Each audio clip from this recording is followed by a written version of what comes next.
क्योंकि तारीख बताती है दुनिया में कभी इंसाफ हुआ है, हज़रत उमर फारूक रज़ियल्लाहु अन्हु के जमाने में इंसाफ हुआ है।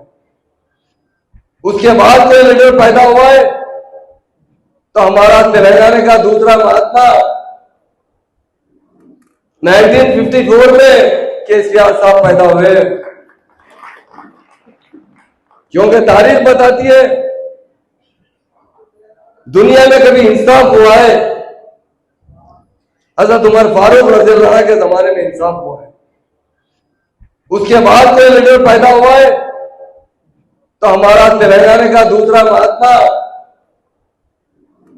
1954 में केसीआर साहब पैदा हुए। अमीरुल मोमिनीन खलीफा दुव्वाम हज़रत उमर फ़ारूक रज़ियल्लाहु ताला अन्हु के बाद अगर कोई लीडर पैदा हुआ तो हमारा दूसरा महात्मा तेलंगाना में केसीआर साहब 1954 में पैदा हुए।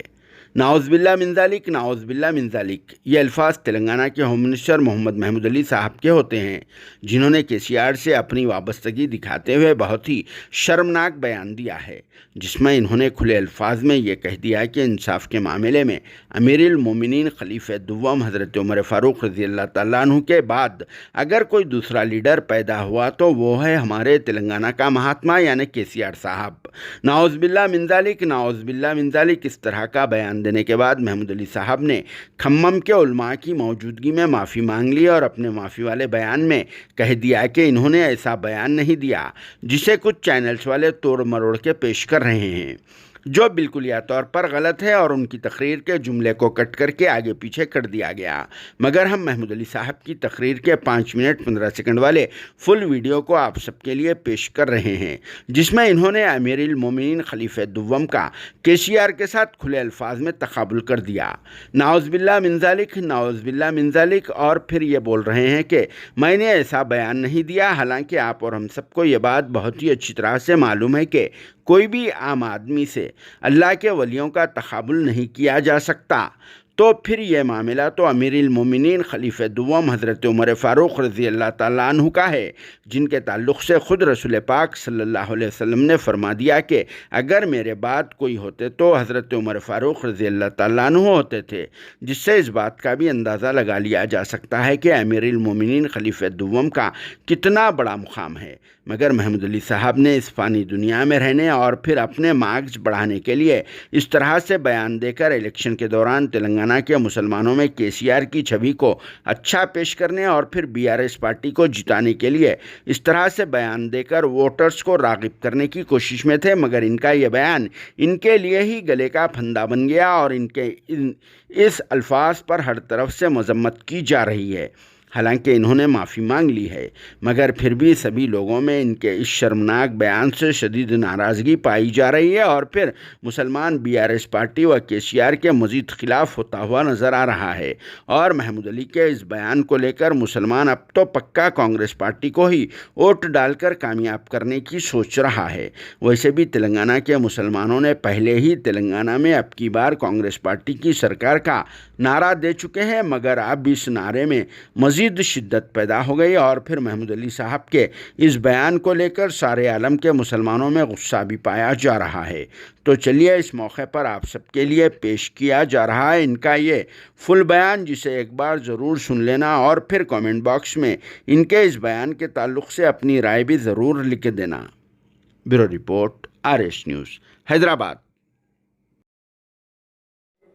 अस्सलामु अलैकुम रहमतुल्लाहि बरकातहू। आपके हर दिल अजीज मिनिस्टर साहब,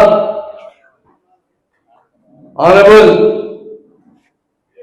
कमलाकर साहब और आपके हर दिल अजीज XMP जो प्लानिंग कमीशन वाइस चेयरमैन है विनय कुमार साहब और हमारे minority finance corporation chairman Imtiaz साहब, नाम है ना, जमील भाई साहब, अकबर भाई साहब, मेयर साहब और डाइस पर मुनीर भाई साहब, डाइस पर जितने बैठे हुए तमाम भाइयों को, इस प्रोग्राम में आने वाले तमाम भाइयों को मैं वेलकम करता हूं और मीडिया के भाइयों को। टाइम चूंकि आखिरी है, मैं अहम बात बताना चाहता हूं।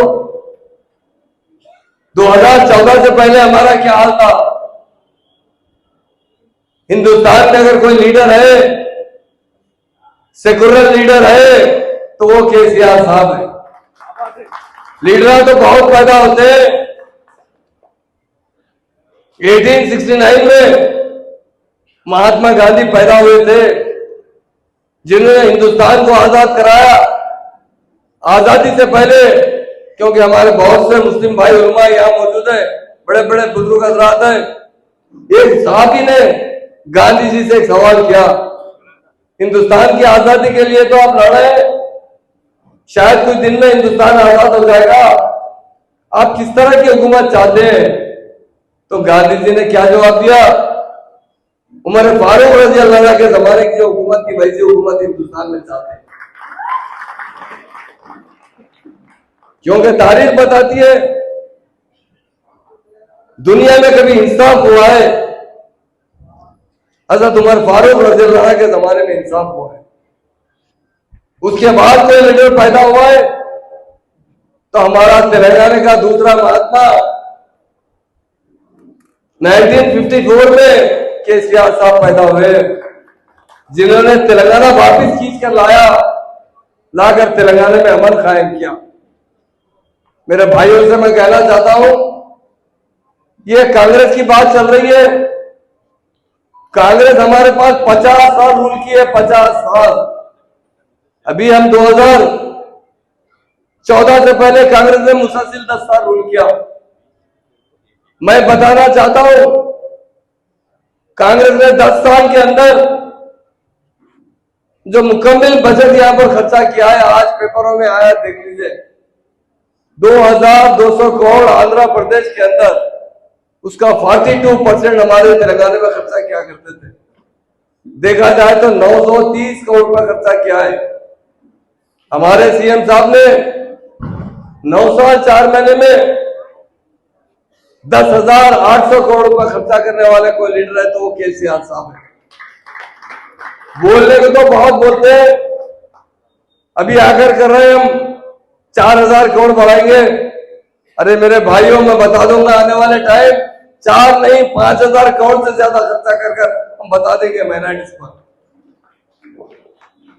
कांग्रेस हुकूमत राजस्थान में 10 साल से, राजस्थान में मुसलमान कितने? 85 लाख मुसलमान है। वहां का बजट देख लीजिए, आप नेट पे देख सकते हैं, 1940 करोड़ रुपए का बजट है। और हमारी स्टेट में 50 लाख मुसलमान बसते हैं, हमारा बजट 2,200 करोड़ का है। लीडर तो बहुत पैदा होते हैं, बहुत हुकूमत करते हैं, सारी कौम को चाहने वाला कोई लीडर है तो केसीआर साहब। मैं एक बात बताना चाहता हूं, मैंने कई बार करीमनगर आया हूं। करीमनगर से इसलिए ज्यादा मोहब्बत है कि हमारे सीएम साहब ने जब रिजाइन दिया, करीमनगर के अवाम ने बड़ी मिजाज से उन्हें एमपी जिताया। क्योंकि यहाँ पर एक करीमुल्लाह शाह साहब की दरगाह है, वहां पर मैंने कई बार जाकर जियारत किया है, दुआ किया। मैं इसलिए बताना चाहता हूं, सीएम साहब की जो सोच है, केसीआर साहब की बिला नज़ब व मिल्लत सोच है। वो हमेशा तकरीर में एक बात करते हैं, जब हमारे लीडर्स बैठे रहते हैं, हमारे विनोद भाई तो बिल्कुल साहब के हमेशा राइट हैंड रहते हैं। हमेशा हम कुछ भी बोलना है तो विनोद भाई को जाके कान में बोलते हैं, विनोद भाई जरा साहब को बोल दीजिए, तो 2 मिनट में हल हो जाती है। सीएम साहब क्या कहते हैं, पॉलिटिक्स में जो आदमी आना चाहता है